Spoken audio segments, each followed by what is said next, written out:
ETN, where the Autobots are subscribed. Hey guys, welcome to Entertainment Talk Nation. This is Rob. Alright, so Transformers Age of Extinction. I want to get back on this topic. Last video I did titled Galvatron the Bitch. When I heard the news about Galvatron being man-made, got a lot of response to that video. A lot of people, most people not really here on the nation. I don't believe these people are subscribers because those of you who know that I've been talking Transformers, those of you who've been subscribed here for a while, you know that I was very fair and very objective in terms of Michael Bay and his Transformer movies. I really enjoyed the first one. Second one wasn't that great, but still had a lot of good action. Third one I thought was the best in the series. And as much as people complain about the looks of the Transformers, or complain about this, or complain about that, I, for the most part, have put all that aside because I enjoy the movie for what it is. It's just an action popcorn flick. There's really no... The plot's very simple at best. I've said this time and time again. So a lot of responders came in, basically asking the question how, or trying to inform me that, it is possible for the humans to build Galvatron because they had access to the technology from the time that Megatron landed in the ice. Well, yes and no. And this is where it gets a little interesting because this right here, what's going to happen is you're going to see why people don't like the plot of this movie because there's too many gaps. So here's the case I'm trying to make. Yes, they had Megatron in captivity for, at least as far as they said in the movie, cryoli frozen for about 70 years. But they did find him before that. Within that time, a 70-year time frame, what they got out of Megatron was lasers, some modern technology, cars, things of that nature. That's how they developed the technology to do those things. Have cars, have lasers, surgery, whatever the case may be. Fine. So they did get something from Megatron. Nothing groundbreaking. They just use that as an excuse as to why we can drive. That's basically what it comes down to.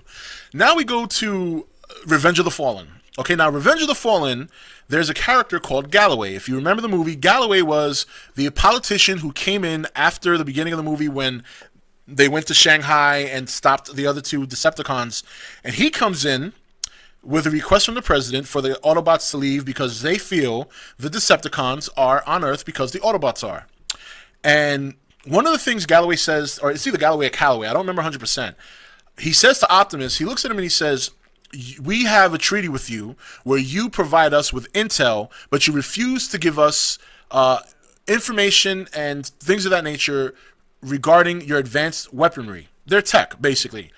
And obviously Optimus Prime acknowledges this and tells him, because we know in your hands it could do more harm than good.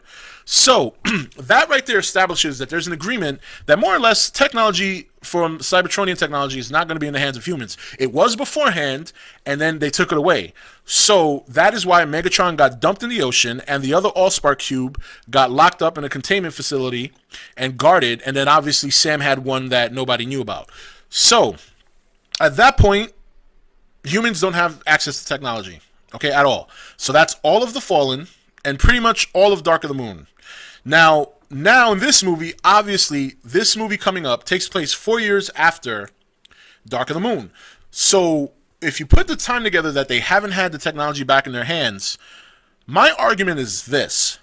They only got lasers and cars and some other modern technology out of Megatron in the first movie. Like, the point I'm trying to make is people were arguing in the last video that they had Megatron and they had the cube, they could have reverse engineered. They said in the movie itself, they did get lasers and cars for the most part and some other modern technology that we experience today in their story from him. In the third movie, they have more Cybertronian technology. They didn't even attempt to reverse engineer it. So anyone who's going to come out and make the argument that they had the pillars, that argument is moot because they didn't do anything with those pillars at all. They didn't do any reverse engineering with that.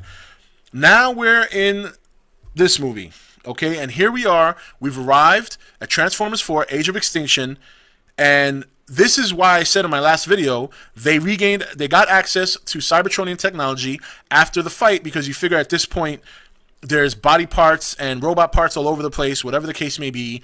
You figure within that 4-year time frame, they started to either attack or go after the Autobots at some point, maybe. That's the speculation because the movie's not out yet. Because, I mean, face it, their weapons were, I mean, they've said this many times in the movies. Human weapons, heat signature weapons, like 600 degrees Fahrenheit and above, were effective against the robots. So there's no reason why those same weapons won't hurt the Autobots. Maybe that's why they went into hiding. During that time, to help assist the humans with eradicating the robots, they try to build Galvatron. The problem is, if you just get your hands back on technology, Cybertronian technology, from the end of Dark of the Moon to this movie, which is 4 years according to the plot, or the plot that they're trying to go with, that means in 4 years you went from getting cars and lasers out of Cybertronian technology to a full-fledged functioning robot that you got the parts from Megatron. So somehow you learn how to rebuild a robot. You learn how to give him an energy source. You learn how to reverse engineer his thought process when you consider how intelligent these beings are. And you do this in 4 years. So you went from getting cars and lasers to building a Cybertronian robot in 4 years. That's the problem. And on top of that, even if they succeeded, you're going to tell me it's perfectly working out there to go and fight in 4 years? Now, a lot of people are speculating that it might go rogue. That to me, I can accept that as long as it happens right away. If it's something, or it may not even happen at all, but if it's something that happens right away, then that's fine. But I just don't buy, the humans building a Cybertronian robot in a matter of 4 years after they haven't had access to that technology since the first movie, which is what? I can't remember what year it came out. I mean, we're in 2014 now, so what, 2008, 2007, I think. So roughly 7 years they haven't had access.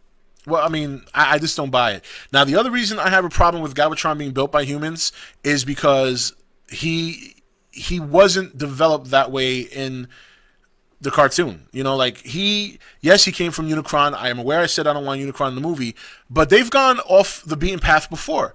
My point is, I just wish that if they go off the beaten path, they wouldn't go this route, because I think humans building Cybertronian technology, you never see that. The last time you saw that, at least as far as I can remember, because I didn't watch the whole cartoon series, the last time you saw that was for me at least, was in the 1986 movie. And you want to know something? Spike and his son, they built a basic little robot suit that they can wear that transforms 2 parts, that turns them into a little buggy, and they ride around. So that to me would be realistic, not a full-fledged robot. And how do they get the name Galvatron too? I mean, I understand. I have not killed Michael Bay since this whole series started. I haven't. It's the first time. It's the first time I've killed him. It just doesn't make sense. There's so many plot holes, you know, and I've looked past them. I've looked past all of them. I can't do it anymore now with this Galvatron thing. Oh, my point is this. At the end of the day, just because they had access to the technology, it took them 70 years to get cars and lasers. So how can in 4 years they build a full-fledged Cybertronian robot? Come on. I'm not expecting full-fledged reality in my movies. It's a movie. It's fake. It's supposed to be off the beaten path of reality. But you gotta keep it a little grounded. And I just can't see humans building one. I can't. It doesn't make sense. I have accepted the changes and all this and all that. I really, really have. But this one is too much. It's too much. This technology is way too advanced for human comprehension, according to the story. I just can't accept the fact that this guy's being built by humans. It leaves a bad taste in my mouth. It doesn't matter if oh, well, you know, he was built by Unicron, and Unicron's not in the movie, so human. No. All right, you know what? Just because Unicron's not in the movie doesn't mean he can't be built by somebody else. Lockdown is supposed to be a specialist at getting robot parts and utilizing them, so why not have him build them? In fact, that'd make more sense to me than the humans. The only reason I don't want Unicron in the movie is because I know that it won't be done right, and he is another big-time character. I mean, I look back at what happened with Galactus in Rise of the Silver Surfer, and I think I don't want a Unicron because of that, because it'll screw it up. It's too hard for them to do. I understand that. But anyway, so that's my case. Yes, they had the technology. They lost the technology. Within that time frame, the only thing they got out of the technology were cars and lasers, which is, quote, what they said in the movie, amongst other things. He said modern technology, which is the technology we see today, which is not very impressive in a 70-year span, in my opinion. You've been reverse engineering him for 70 years, and you get a car and lasers out of it? Please, it's a joke.